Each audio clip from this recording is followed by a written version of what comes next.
பார்வையால குறையும். ஏன்னா பார்வைக்கு மிகப்பெரிய பலம் உண்டு. தங்கத்துக்கு வருவோம். இப்போ நீங்க 2014ஆம் ஆண்டு தங்கத்துடைய விலைய சார்ட்ல கூகுள்ல நீங்க போட்டு பாருங்க. என்ன விலை இருந்ததுன்னு நீங்க போட்டு பாருங்க. அப்போ வெள்ளியோட விலை என்ன விலை இருந்ததுன்னு நீங்க போட்டு பாருங்க. நிலத்தோட விலை, ரியல் எஸ்டேட்டோட விலை என்ன விலை இருந்ததுன்னு போட்டு பாருங்க. ஏன்னா மங்களகாரகன். அப்போ 2014ஆம் ஆண்டு என்ன விலை இருந்துச்சு பாத்தீங்கன்னா கிட்டத்தட்ட 2000ல இருந்து 2500 ரூபாய்ன்னு நினைக்கிறேன். சுமார் 2000ல இருந்து 2500 ரூபாய் 2014ஆம் ஆண்டு. இப்போ 2026 கிட்டத்தட்ட இப்போ 15,000 ரூபாய். இப்போ கிட்டத்தட்ட ஒரு சவரன் ரேட்டு 1,20,000 தாண்டிடுச்சு. 20,000னா 1,00,000 ஒரு கிராம் 20,000னா 1,60,000 வரும். சரி, ஓகே, ரைட், இது விட்டுருவோம். 2002ஆம் ஆண்டு நீங்க போய் எடுத்து பாருங்க. சார்ட்ல கூகுள்ல எடுத்து பாருங்க. தங்கத்தோட விலை என்ன விலையா இருந்துச்சு அப்படின்னு எடுத்து பாருங்க. எனக்கு தெரிஞ்சு 400 ரூபாயில இருந்து 500 ரூபாய் தாங்க. எப்படி இல்ல 450 ரூபாயில இருந்து 500 ரூபாய்.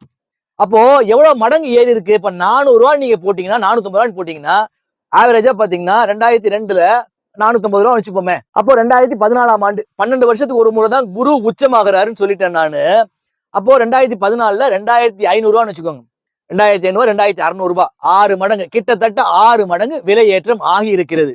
அதே மாதிரி 90 போட்டுக்கோங்க. இப்படி 1990. அப்ப நான் என்ன சொல்ல வரேன்னு கேட்டீங்கன்னா, இப்போ 2026 இப்போ 15,000 ரூபாய் விக்குது ஆவரேஜா வச்சுப்போமே.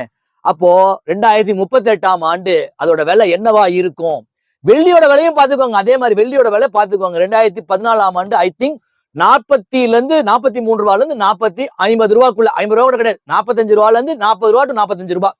அப்போ இப்ப விலை என்ன யோசிச்சு பாருங்க. இப்போ கிட்டத்தட்ட 300 ரூபாய் தாண்டிடுச்சு. நான் 500 ரூபாய் போகும்னு பேசியிருப்பேன்.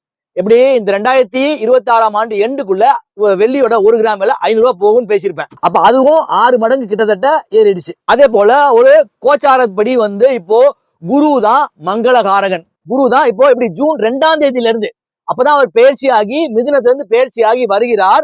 சுயசாரத்துக்கு வராரு. அதாவது அவருடைய சொந்த சுயசாரமான புனர்பூச நட்சத்திரத்துக்கு குரு கடகத்துக்கு வரார், சந்திரனோட வீடு. அதே போல கோச்சாரப்படி இப்ப எப்படி இருக்கு? கால சர்ப்ப தோஷத்துல இருக்குது. அதாவது ராகுக்கும் கேதுக்கும் இடையில் மாட்டிக்கொண்டிருக்கிறது. கும்பத்தில் ராகு சுயசாரம் வாங்கி, சிம்மத்தில் கேது சுயசாரம் வாங்கி, இடைப்பட்ட பாத்தீங்கன்னா எல்லா கிரகமும் இருக்கு. இதுல சந்திரன் மட்டும் விதிவிலக்கு, அவர் சுத்தி சுத்தி வருவார். அப்ப என்ன நடக்கும்? இப்ப பாத்தீங்கன்னா போரின் காரணமாக எங்க காலச்சக்கரத்துக்கு பாத்தீங்கன்னா மீன வீட்டுல சனி பகவான் இருக்காரு. இப்ப விரயஸ்தானம்னு சொல்லுவோம், 12ஆம் இடத்து விரயஸ்தானம்னு சொல்லுவோம். சனி உக்கிரகதியில் இருக்கிறாரு. அப்போ பாத்தீங்கன்னா நான் சொல்லியிருப்பேன் லாக்டவுன் வரும்னு சொல்லியிருப்பேன். நீங்க லாக்டவுனுக்கு தயாராகிடுங்கன்னு சொல்லியிருப்பேன்.